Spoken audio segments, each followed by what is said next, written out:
think most people start guiding because they want to spend time in the mountains. And it's like, oh, I can make a living going climbing, skiing.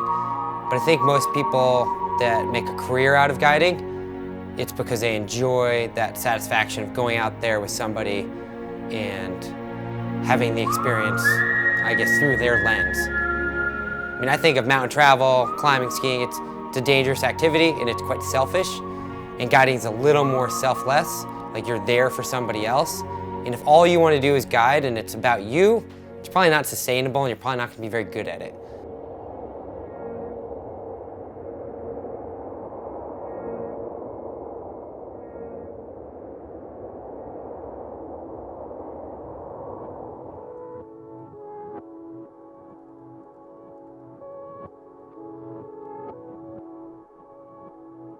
So there's Diamand's haiku and Ben Vandenbo's.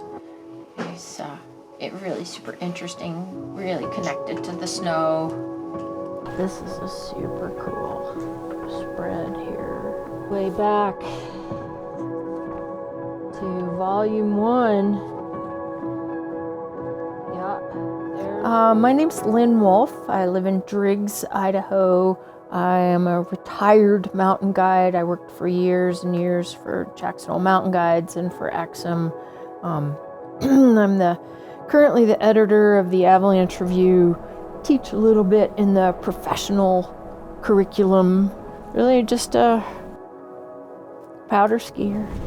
And I think over time, my comprehension of what guiding really is evolved. How a guide's job is to improve the client, the customer, the guest's experience, but then you're putting forth this human to have a close-up and personal relationship with the mountains.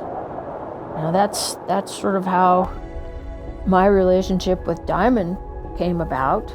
Mentorship helps give meaning to experience.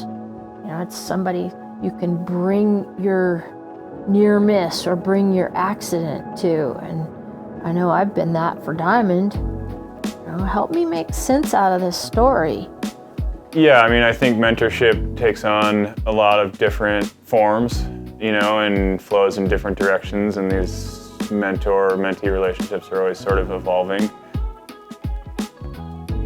Like at the end of the day, like everybody who frequents the high peaks in the Tetons just gets there on their own, in a way. It's not like a traditional form of mentorship like people would think, where like you're taken under somebody's wing. It's more just that like there's always this community around you that's like feeding you information, looking out, trying to contribute. Like I feel like that's the environment I definitely benefited from. New people come into the mix, like Adam and that whole generation, and those guys didn't like come up underneath us. Like they came and did their own thing, and by the time I met Adam, done way more Teton skiing than I'd probably done my whole career, even though he was 10 years younger. People have been guiding complex ski terrain for a while, like especially someone like Adam is guiding complex terrain with more regularity than anyone ever has. Chill. Let them know I'm all in. Let them know, let them know. Let them know I'm all in. Let them know, let them know. Let them know I'm all in. Let them know, let them know. Make a rip in the building. Yeah, double or nothing, I'm all in. I don't hang with all the fake people you call friends. Me and my amigos go to move with caution. That's what you do when you got the power like Austin. Exhausting, saying the truth, but no one listen. Out to go and get it, let's form a coalition. Mega Rev bound to blow, who's going with them? Wanna go fast or far, you choose the distance. You know, when I go, when it's a rap, kudos to my bros. So here in the Tetons, we attract a lot of skiers that want to ski more ambitious terrain. So we'll do a lot of beautiful powder skiing midwinter, but when the conditions line up with stability, weather, etc., we have a lot of clients that are motivated for the high peaks. And for what that means out here is ski descent off the summit of the Grand Teton, the skillet on Mount Moran, and then over the years I've been fortunate to ski guided the Spooky Face a couple of times now, the Bubble Fun. I linked up the Grand Middle South once. Yeah, Fabi is the most motivated skier I know by a long shot. He spends more time skiing in extreme terrain than myself, and I think is generally more goal-oriented than myself in his own skiing. Because of that time, I think he's also one of the most skilled skiers that I've ever seen in the Tetons. I'd say my niche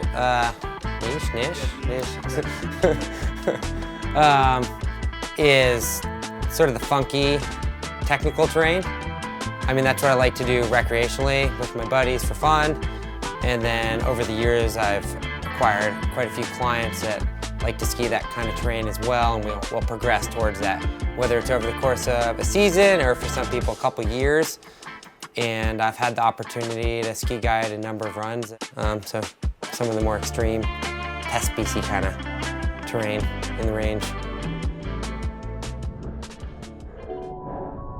Morgan is a badass, is like one of the more prolific ski guides in the range. Ski guiding is definitely at least the type of ski guiding that I do, which is mostly backcountry ski touring, has grown a ton in the last couple of years.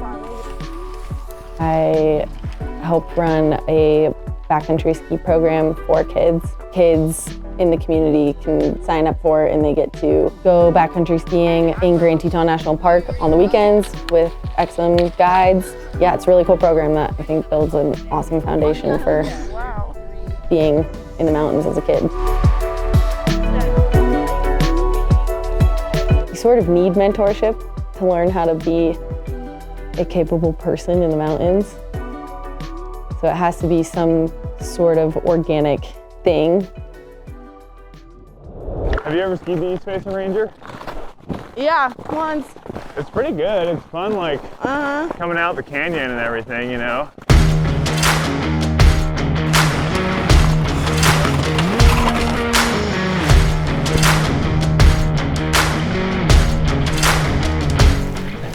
Alrighty.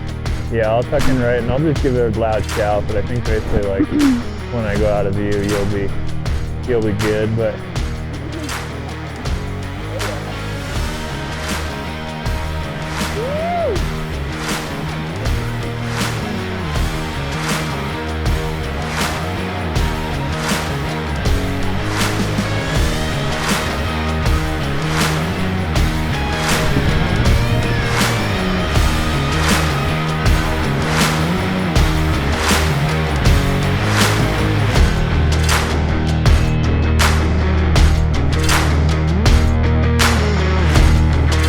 I would say for a lot of people, there's sort of this front that makes guiding look like this individual. You operate in this autonomous sphere. You're just this wizard walking through the mountains. But that's definitely not true. We are really fortunate that we have a strong community. So throughout the season, we distribute the load of avalanche forecasting between 4 or 5 forecasters. we have daily meetings and operational forecast that we produce every day, where we get to pitch our ideas to our coworkers and sort of draw on the collective knowledge. It's every morning and hop on a meeting with my friends and talk about snow and talk about terrain and talk about decision making and risk, and then I have all of their shared information in my brain when I go out into the world and get to be a wizard walking around in the mountains. So the information, it just flows in all the different directions. And now, like, if you can tap into the wisdom of, guys like Adam and Clark and Murph who are up there, like, with that much volume, it doesn't matter if you're older, like, you're gonna learn a lot about what's going on. And, like, I totally look to those guys for not just updates, but, like, how are you seeing this winter? Like, what's your perspective on things at large?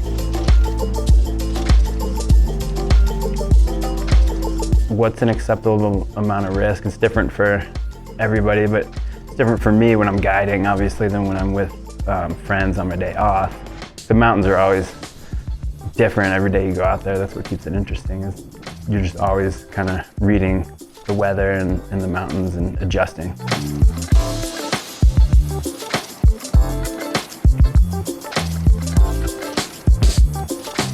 Bottom line, really, is that the summit is optional.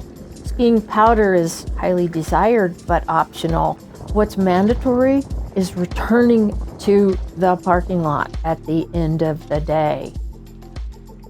There's not many parts of life where you get to operate in such an unrestricted environment. That is pretty much like big mountain backcountry skiing in a nutshell. You get to do like as dangerous things as you want in like the most spectacular setting with your best friends, and there's no rules.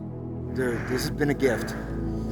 This has been a really, just like an incredible day of just clear. These mountains are just rarely so friendly. There's been nobody out here, out with the boys. Oh, it's a sick day of shredding in the wilderness. Yeah, bud. I'm grateful. Have fun, bud, and roll out. Roll out. Roll out! Just roll out.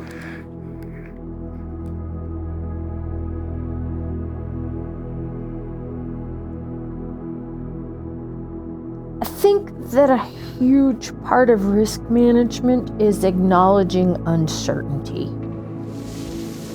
And to be able to say, this is what I know, but then to be humble enough to say, these are the things that I don't know. Firm surface underneath. Yeah, the collapse sort of spooked me. Yeah, you can see the wind loading on the skier's right side. Some days there's like quite a lot of uncertainty, and like in big mountains there's just always uncertainty. Like every single day of the week there's uncertainty in the high peaks. All of life has risk, and certainly backcountry skiing risk is way out of freaking proportion with the rest of our lives, like, let's be honest. Shit!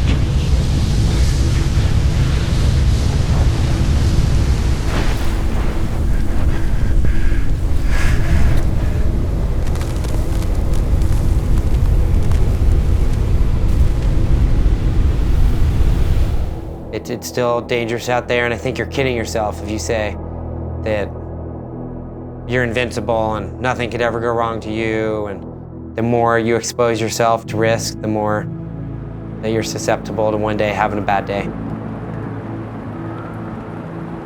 I don't think Adam could really imagine a better life for himself. Like, he's very invested in like what is the frontier of big mountain skiing and contributing to it, which without question he has and continues to. He's tuned in for sure, but it's a very, it's a very personal, passion-driven thing. Yeah, my ambitions are still high. I think it's really important for guides to still have goals, however big or small. I think once my goals and dreams start to dissipate, I think I'll probably question what I'm doing with my life.